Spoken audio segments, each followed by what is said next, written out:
Friends,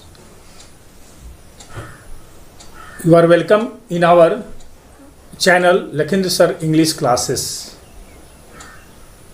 I am present here with an important topic, that is poetic devices.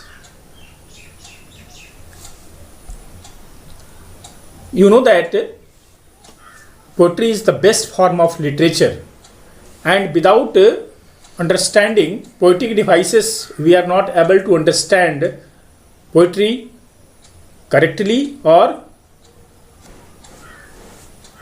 influence cannot be done. Students, बिना poetic device के हम poetry को अच्छी तरह से समझ नहीं सकते हैं। तो पोएट्री को अच्छी तरह से समझने के लिए पोएटिक डिवाइस को जानना बहुत ज़रूरी है। First of all the question is what is poetic device. You know that poetic devices device used in poetry. Poetry में पोएटिक डिवाइस का हम इस्तेमाल करते हैं, जो कि एक लिटरेरी डिवाइस के रूप में, ताकि पोएट्री हमें अच्छी तरह से समझ में आ जाए। They are essential tools that a poet uses to create rhythm, enhance a poem's meaning, or intensify mood or feeling. Mood को, फीलिंग को इंटेंसिफाई करने के लिए और रिदम आदि को इन्हेंस करने के लिए, उसको बेहतर करने के लिए पोएटिक डिवाइस का इस्तेमाल किया जाता है। इससे क्या होता है कि राइटिंग हमारा ऑर्नामेंटल बनता है। Poetic devices are also known as figure of speech. यह फिगर ऑफ स्पीच के नाम से भी पोएटिक डिवाइसेस को जाना जाता है। तो अब स्टूडेंट्स, हम ये समझेंगे अलग अलग जो पोएटिक डिवाइसेस हैं, जो कि बहुत इम्पोर्टेंट होता है पोएम में, उसको बारी बारी से एक एक करके हम समझेंगे। सबसे पहले हम जाने alliteration. Alliteration, the repetition of initial consonant sounds. कोई भी जो वर्ड होता है, उस वर्ड में जो लेटर होता है, वो कंसोनेंट लेटर जब रिपीट होता है तो उसको एलिट्रेशन कहा जाता है। Plump pass, in the word P, P is repeated, P is consonant sound that is repeated, so it is the case of alliteration.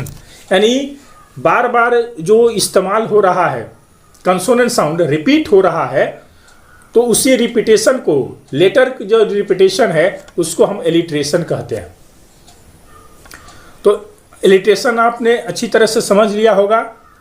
अब हम आगे देखते हैं कि रिपीटेशन क्या है। दोनों में बहुत अंतर है। जब लेटर रिपीट होता है उसको एलिट्रेशन कहा जाता है, लेकिन रिपीटेशन में होता है कि इसमें वर्ड और फ्रेज जो है ना, वह रिपीट होता है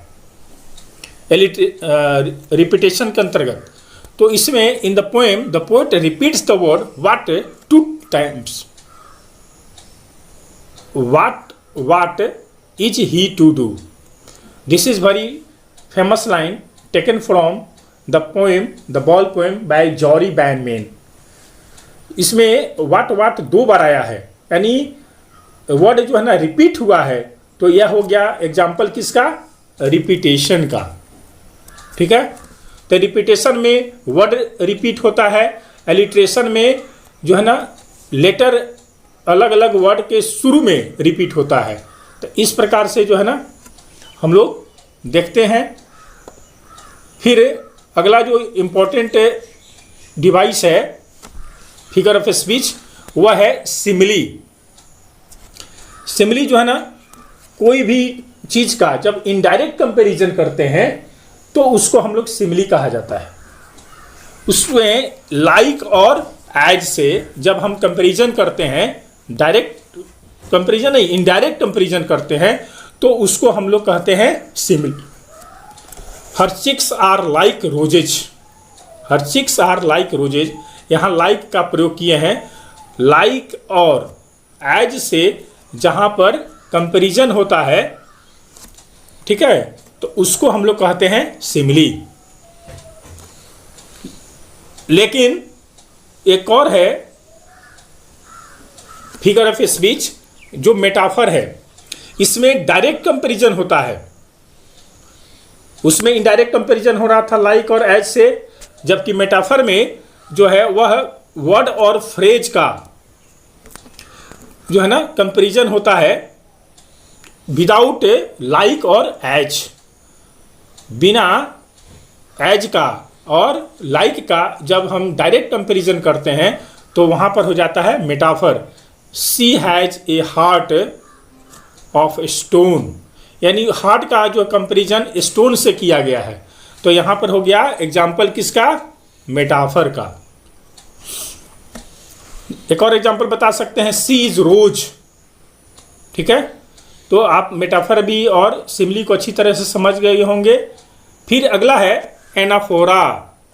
जब भी कोई भी रिपीटेशन होता है वर्ड का first part of the some verses, किसी वर्स के यानी किसी छंद के पहले, some say the word will end in fire, some say in ice, तो इसमें सम से रिपीट हो रहा है, ठीक है, और इसमें भी रिपीट हो रहा है सम से इन आइस, तो यह एनाफोरा का एग्जाम्पल है। जब रिपीटेशन होता है वर्ड और एक्सप्रेशन का the first part of some verses, यानी किसी भी लाइन जो छंद होता है पोएम का, उसके शुरू में जब वर्ड रिपीट होता है, सेम वर्ड रिपीट होता है, तो उसको हम लोग एनाफोरा कहते हैं। फिर है अगला जो पोएटिक डिवाइस है ऑक्सीमोरन। ऑक्सीमोरन में कोई भी एडजेक्टिव होता है जिसका अपोजिट मीनिंग हम लोग लेते हैं, तो उसका जो है ना हम लोग ऑक्सीमोरन कहते हैं। जैसे इन हिज क्वाइट रेग, एक पोएम है the tiger in the zoo, Leslie Norris का, इसमें क्वाइट रेग, इसमें क्वाइट जो है ना एडजेक्टिव है और रेग जो है ना यहाँ पर उसके पहले क्वाइट का प्रयोग किया गया है, शांत, गुस्सा। तो यहाँ पर कहने का मतलब है कि एडजेक्टिव का अपोजिट मीनिंग के रूप में यहाँ इस्तेमाल किया गया है। That is the example of oxymoron. फिर है अगला जो फिगर ऑफ स्पीच है वह है पैरोडी।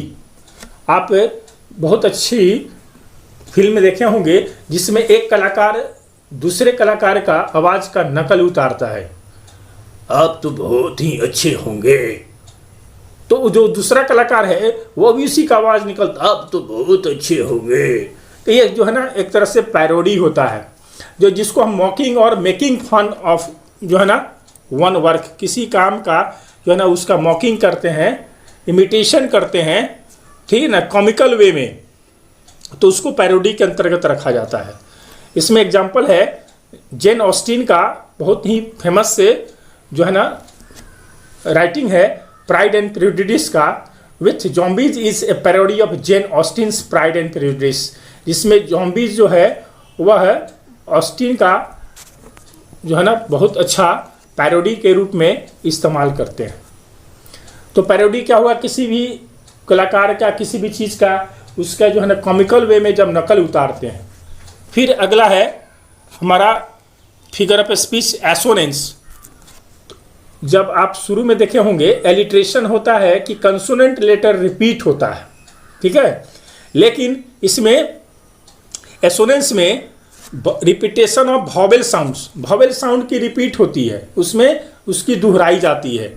इसमें जो साउंड आता है जैसे वॉवेल में ए ई आई ओ यू, जो वॉवेल साउंड है तो उसको जैसे I hold with those who favour fire, तो इसमें जो है ना जो वॉवेल साउंड आ रहा है ओ, फिर आई, फिर दो, फिर ए, इस तरह से आई, तो इसमें वॉवेल साउंड को रिपीटेशन हो रहा है, तो उसको जो है ना हम लोग कहते हैं एसोनेंस। फिर अगला जो फिगर पे स्पीच है वह है इमेजरी। पोएम्स में इमेजरी का बहुत ही महत्वपूर्ण स्थान है। तो इमेजरी का प्रयोग जो है ना रीडर को जो है ना चीज़ों को परसीव करने के लिए, उसको इन्वॉल्व करने के लिए उसके जो 5 सेंस होते हैं, आपको पता है कि ह्यूमन बींग्स हैव 5 सेंसेस, उस 5 सेंस के आधार हम किसी चीज़ के बारे में बहुत अच्छा से आकलन करते हैं, तो जिसको पिक्चरेस्कू क्वालिटी कहा जाता है, जिसमें हियरिंग साउंड, फिर उसके बाद आई साइट, फिर उसके बाद टचिंग है, ठीक है। ये सारी जो है ना हमारे जो 5 सेंस ऑर्गन्स है उसका हम इस्तेमाल करते हैं। तो उसका एग्जांपल है, some say the world will end in fire and two say that for destruction ice is also great. यहाँ पर इमेजरी का प्रयोग किया गया है कि कुछ लोग कहते हैं कि यह दुनिया फायर से समाप्त होगी, जबकि यह कहना है इस वर्णन के लिए कि आइस जो है ना इसके लिए भी पर्याप्त है। तो यहाँ पर एक इमेजरी का प्रयोग हुआ है, पिक्चरेस्कू क्वालिटी है, जो कि पोएम बहुत अच्छा से यहाँ पर चित्रण कर रहा है, प्रस्तुत कर रहा है। फिर है सिम्बोलिज्म। बहुत सारे पोएम में जो है ना वर्ड का इस्तेमाल सिंबल के रूप में किया जाता है, ठीक है, जिसका मतलब होता है कि सिग्निफाई आइडियाज और क्वालिटीज, ठीक है, bye giving them symbolic meaning. Symbolic meaning के माध्यम से आइडिया को और क्वालिटी को वह सिग्निफाई करता है। जैसे fire is the symbol of desires and ice symbolises hatred. इसमें फायर एंड आइस पोएम है रॉबर्ट फ्रॉस्ट का, उसका एग्जाम्पल हमने दिया है। Similarly green and gold are symbol of beauty and happiness. Green जो है वह ब्यूटी का प्रतीक है और गोल्ड जो है ना हैप्पीनेस का प्रतीक है। तो यहाँ भी इसका इस्तेमाल एक सिंबल्स के रूप में किया गया है। That is the example of symbolism. फिर अगला जो पोएटिक डिवाइस है वह है आयरोनी। आयरोनी का प्रयोग जो है ना हम लोग इस्तेमाल करते हैं किसी भी चीज़ के प्रति जो हमारा व्यंग होता है, ठीक है। इसमें कंट्रास्ट और discrepancy between expectation and reality. हमारी जो एक्सपेक्टेशन है और हमारी जो रियलिटी है उसके ठीक यहाँ कंट्रास्ट और डिस्पेरेंसी होता है। जो कहा जाता है ठीक उसके विपरीत। जैसे हम जो कहते हैं कुछ लेकिन उसका हमारा कहने का मीनिंग कुछ दूसरा रहता है, ठीक है। व्हाट रियली हैपेंस, ठीक है। तो इसमें जो है ना आयरोनी का प्रयोग होता है। जैसे कोई बहुत बदमाश व्यक्ति है, उसको कोई कहता है कि अरे भैया आप तो बहुत अच्छे आदमी हैं, तो यहाँ पर एक आयरोनी हो गया। आप बहुत अच्छी तरह से जानते हैं कि जूलियस सीजर शेक्सपियर का जो है ना ट्रेजेडी है, उसमें ब्रूटस नाम का एक व्यक्ति है, उसको जो है ना आयरोनी में कहा गया है कि Brutus is an honourable man. वास्तव में ब्रूटस ऑनरेबल मैन है नहीं, लेकिन उसको यहाँ पर आयरोनी के रूप में कहा गया है। That is the example of irony, व्यंग है। फिर अगला है figure of speech personification. Personification के अंतर्गत कोई भी ह्यूमन क्वालिटीज है उसकी जो है ना तुलना दूसरे से किया जाता है। इसको कह सकते हैं कि जब भी नॉन लिविंग का लिविंग से कंपैरिजन करते हैं तो वहाँ पर पर्सोनिफिकेशन का हम लोग एग्जाम्पल देते हैं। तो इसमें फिर एग्जाम्पल आ रहा है फायर एंड आइस का, ठीक है। The poet personifies fire and ice by giving them a mind which is capable of destroying almost everything. तो इसमें फायर एंड आइस को जो है ना कवि एक माइंड के रूप में देख रहा है, जिसके पास क्षमता है किसी चीज़ को समाप्त करने की, किसी चीज़ को नष्ट करने की। From what I have tested of desire I would with those who favour fire. तो इस प्रकार से यहाँ पर पर्सोनिफिकेशन का इस्तेमाल किया गया है। फिर नेक्स्ट है ओनोटोमोपिया। इसमें जो है ना कोई भी वर्ड है जिसका जो है ना डिनोट साउंड, जो साउंड को बताता है। A tiger in the zoo में he should be snarling around houses. यहाँ पर स्नर्लिंग जो है ना यह साउंड को डिनोट कर रहा है। That is the example of onomatopoeia. तो इसमें जो है ना किसी भी साउंड को जब वह बताता है कोई वर्ड, तो उसको जो है ना ओनोमाटोपिया के रूप में हम लोग यूज़ करते हैं। फिर है एलेगोरी। एलेगोरी जो होता है ना वो किसी भी कैरेक्टर को, उसका जो सेटिंग होता है वह एब्स्ट्रैक्ट और मोरल कॉन्सेप्ट के आधार पर उसका होता है। जैसे कोई भी कैरेक्टर होता है उसको किसी बड़े कैरेक्टर से उसको कंपैरिजन करते हैं, या उसको जो है ना बड़े समाज से उसको जो मोरल वैल्यूज वाला जो है उसको रखा जाता है, तो उसको एलेगरी के अंतर्गत रखा जाता है। क्रिस्टोफर मार्लो जो बहुत बड़े जो है ना ड्रामेटिस्ट, फिलोसफर, पोएट हुआ करते थे, उन्होंने एक ट्रेजेडी लिखा है डॉक्टर फॉस्टस। तो डॉक्टर फॉस्टस जो है ना is an example of allegory, क्योंकि इसमें एक सामान्य व्यक्ति के तरह है, लेकिन वो जो है ना स्टैंड फॉर एब्स्ट्रैक्ट और मोरल कॉन्सेप्ट उसके एग्जाम्पल हैं, जिसको हम लोग एलेगरी के अंतर्गत रखते हैं।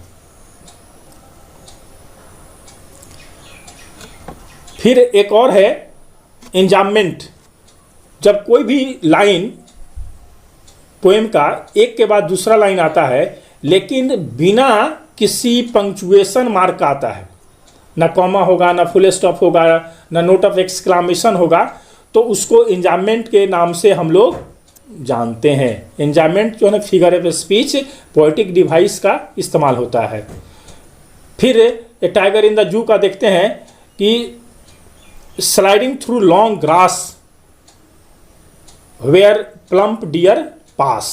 तो इसमें जो है ना बिना कॉमा का, बिना कोई पंक्चुएशन मार्क का इस दोनों लाइन का इस्तेमाल किया गया है, इसलिए this is the example of एंजाममेंट।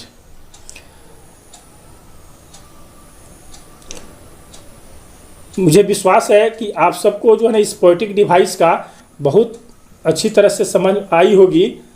यदि आपको यह वीडियो अच्छा लगा हो तो निश्चित रूप से आप हमारा चैनल सब्सक्राइब करें, लाइक करें, कमेंट करें। आप कमेंट करेंगे तो हमको आगे जो है ना और वीडियो बनाने में हमारा साहस बढ़ेगा, हिम्मत बढ़ेगी। कोई भी नोटिफिकेशन को जानने के लिए आप बेल आइकन को दबाना नहीं भूलेंगे और अपने दोस्तों के से भी इस शेयर करें। धन्यवाद। मिलेंगे फिर अगले वीडियो में।